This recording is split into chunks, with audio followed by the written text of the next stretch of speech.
the weekly show with David J. Maloney. This week, David chats with legendary character actor Elya Baskin. And now, here's your host, David J. Maloney.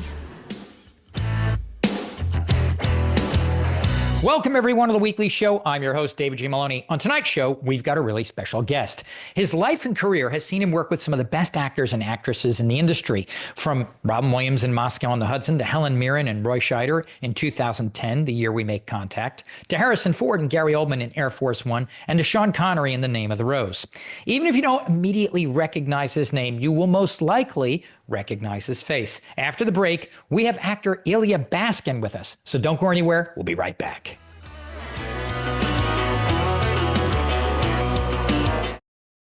Our featured guest tonight has lived an almost imaginable life.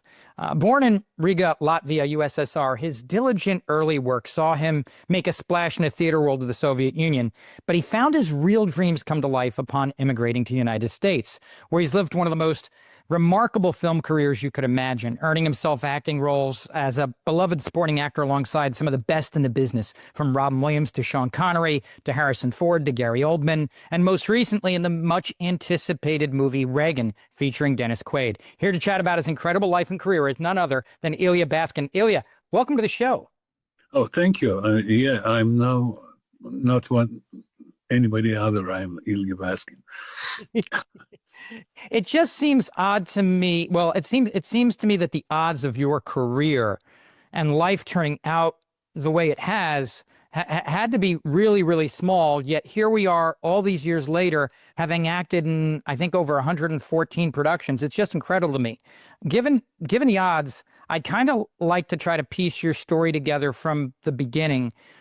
Born in Riga, Latvia, USSR in 1950, you were born in one of the most tense eras of modern history. What was it like for you growing up? Actually, growing up, wherever you live, when you're young, when you have so much energy, life is fun. And I mean, it was, even we called it a huge prison, but it was very, very big. I'm talking about the Soviet Union. So there were a lot of roads you could take and a lot of places you can visit, and inside the Soviet Union. And that's how my life was. Very, very entertaining, very, and about beating all odds. That was always thing that people were saying to me, oh, don't try to, don't go into acting, because there's so many people who want to do it, and the odds of you to make it, it's so slim. But nevertheless, it never stopped me. I loved what I was doing. I loved the art, and I was pursuing it. Where, or should perhaps I better ask, when did your artistic side first appear? It's very hard to, I think it was because I was in love with a girl that was going to the amateur theater. And before that, I didn't even just think about it. It was so far away from where I wanted to go. I liked all kinds of transportation, like railroads and cars and airplanes. And that's where I thought my life would lead me. But then there was this girl that I was in love, and she was a member of a small amateur theater group. And another friend of mine who was in this group, he told me that if you join, you'll have a chance to know this girl better. So that was the first thing. I went to this amateur theater, and there she was.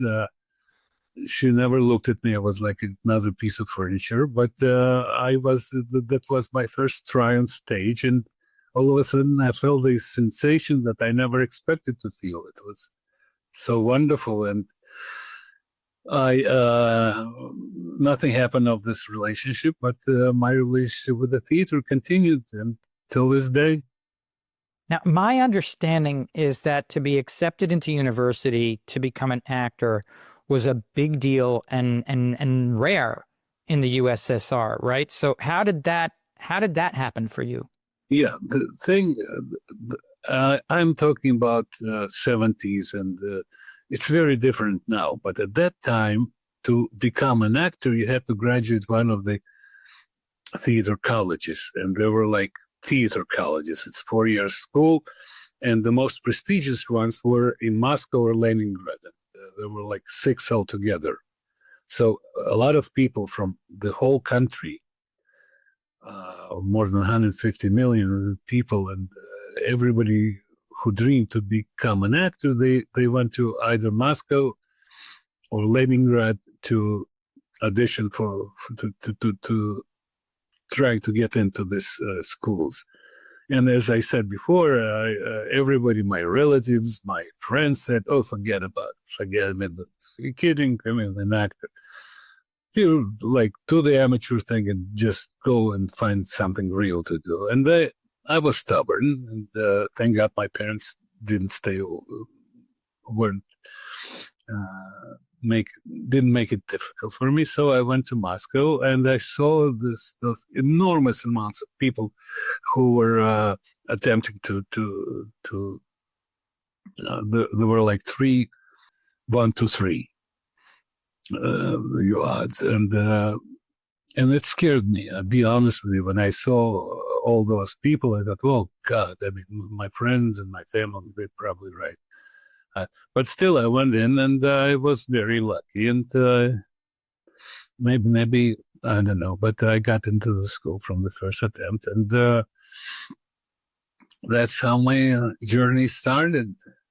At what point does thoughts of coming to the U.S. pop into your head? I mean, did you ever dream becoming an actor might pave the way for you to come to the U.S., or was that not even in your imagination at that point? Just the opposite, David. It was, you see, Latvia, even it was a part of the Soviet Union,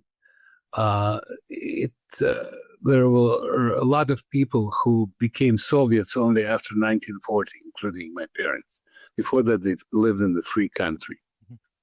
And that's why the atmosphere in my family was very anti-Soviet. I mean, nobody liked the government, nobody liked the lifestyle. And I mean, it's a communist country. They tell you what to think, what to do, where to go and where not to go. And I was sort of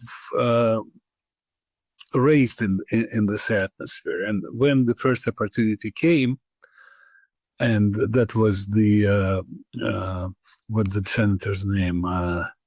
Scoop Jackson, when he made a deal with the United States about letting the Jews go in exchange for trucks or whatever, or grain or whatever they needed. And then the first people in the beginning of 1970 started to leave. And it was a gamble because you never knew if they let you or not.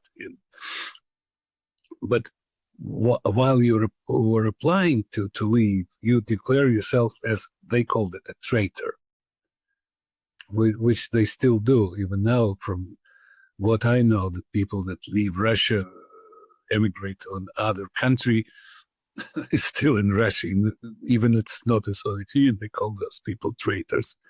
I mean, I know so many people from England who work here, and nobody in England thinks about calling them traitors, or from Italy. But in Russia, it's still very, very like graved in stone tradition. If you leave the country, you're a traitor. So yeah, and I was one of the first ones who applied because of what I heard from my parents.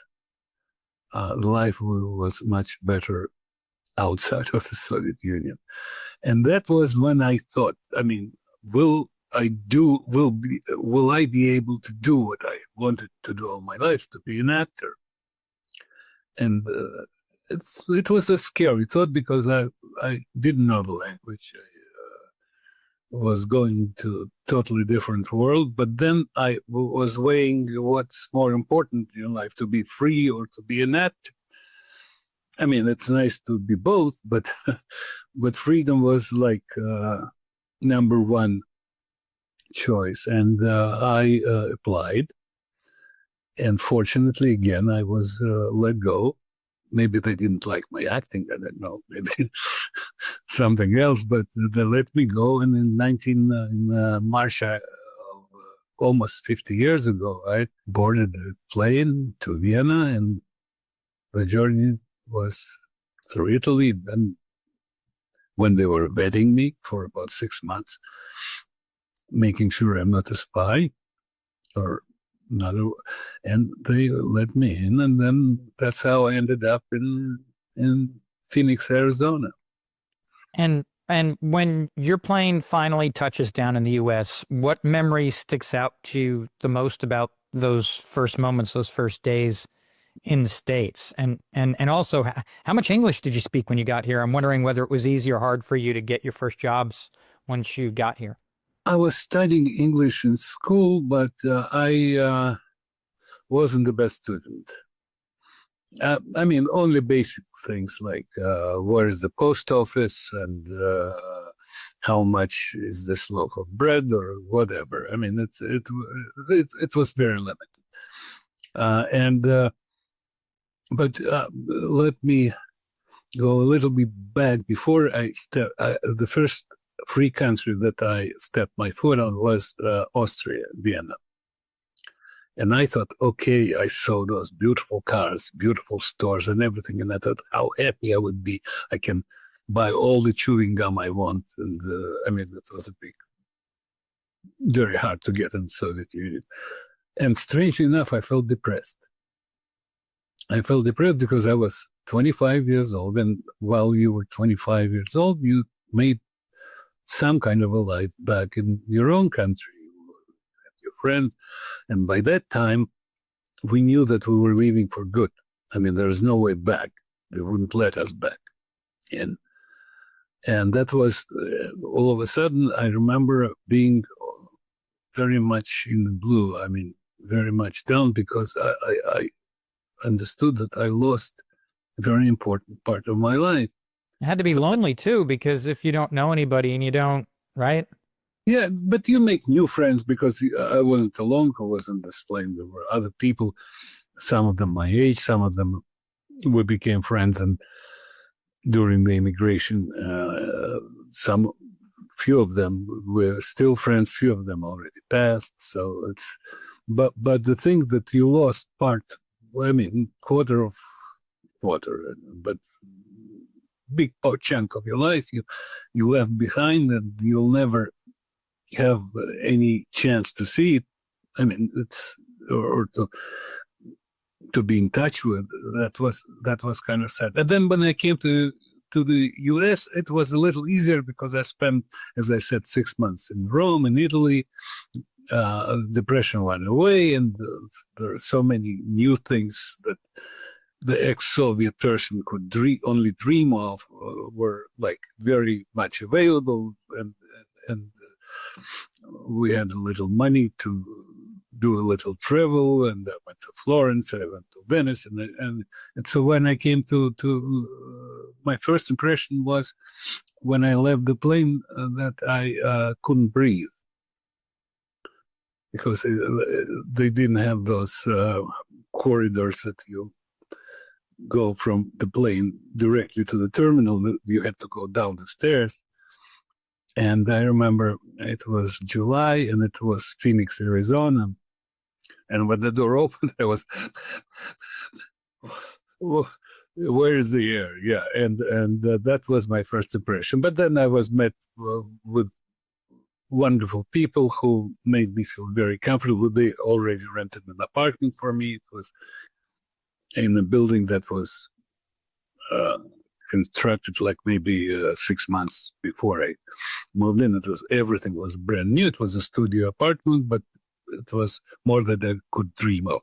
And the refrigerator, they filled the fridge in. For some reason, they knew I loved bananas, so it was like a lot of bananas. So my understanding is your first role here wound up being a film called The World's Greatest Lover with Gene Wilder. What do you remember about the chain of events that led to your casting in that film? First, I remember that first film that I saw in a movie theater in Los Angeles, when I moved from Phoenix to Los Angeles, was Everything You Need to Know About Sex and Afraid to Ask, where, if you remember this film, it was Woody Allen's picture, where Gene Wilder played this guy who was in love with a sheep. And he was so wonderful, and it was so amazingly funny. With my limited English, I fell in love with this actor. And then I couldn't even dream of, like, less than a month later, I would be sitting with Gene in the same room, who was interviewing me for a part in this movie. And the only words I understood when he was talking to me was Stanislavski. He was a big fan of Stanislavski and the Met School of Acting, and like 95% of what he was saying I didn't understand, but I couldn't show it. I had to pretend that You sit there and nod a lot. I need to get this part. What happened, I didn't get the part that they auditioned me for, but they gave me a smaller part, and it was actually, I played an actor with bad breath. My partners in the scene was then unknown Danny DeVito and Peter Ustinov's daughter, Pavla. I don't know if you remember the film. It was they were looking for the new Rudolph Valentino, and I was one of the actors who was trying to become. I was auditioning for the part. I rode in on a horse with a chic outfit, and everybody who came close to me were fainting because of my breath. So that was my first experience, and I was very fortunate. But I would like to mention somebody that I lost 2 months ago. A friend, a person who became a very close friend till the last days. His name was Paul Maslansky. Late, not Paul Mazursky. I worked with both. Paul Maslansky is famous with his Police Academy series. He created it and was producing all of them, all of the shows. And Paul was the one who introduced me to then casting director Michael Fenton, who brought me to meet Gene Wilder. That's how it all started. It's interesting how those little butterfly effects work, where if one little thing doesn't happen, your life goes a completely different path, right? Right. And that was just I was very lucky to meet Paul, and I met a lot of people from the industry who were nice and saying, yes, we would love to help you. Nobody, don't call us, we'll call you. Paul was the only one who actually did something. And as I said, we stayed friends for almost 50 years. So you remained a working actor in the intervening years after that, but I think it's kind of fair to say that your career then really kind of took off around 1984 when you burst onto the scene in Moscow on the Hudson with Robin Williams. How did you first hear about the role, and how familiar were you with Robin at the time?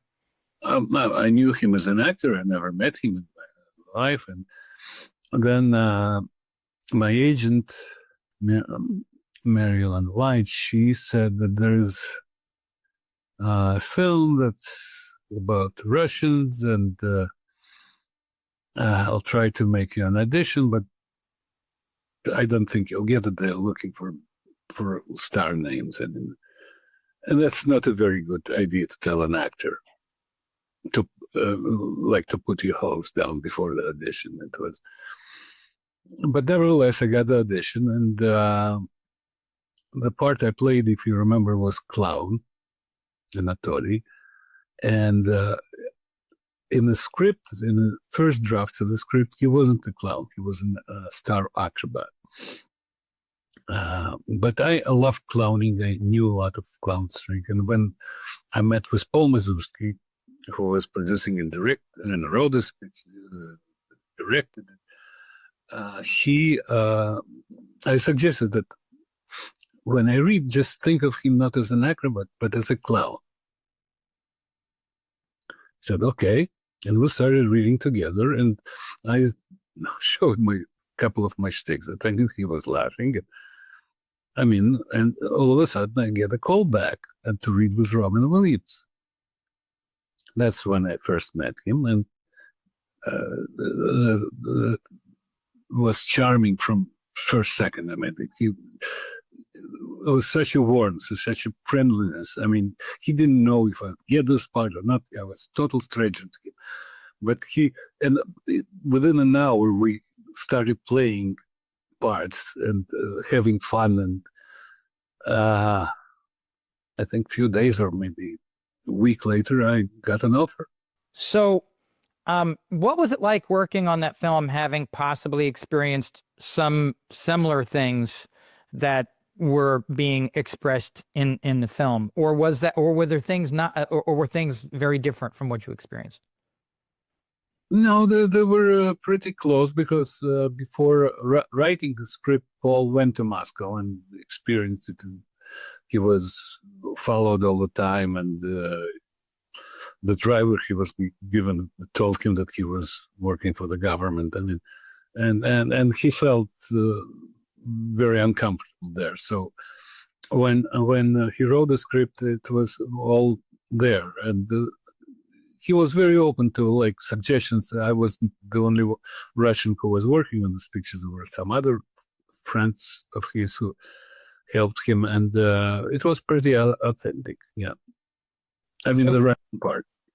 So the same year, you're cast in 2010, which was the anticipated sequel, 2001. How did your casting for that come about, and how much did you know about 2001 previously?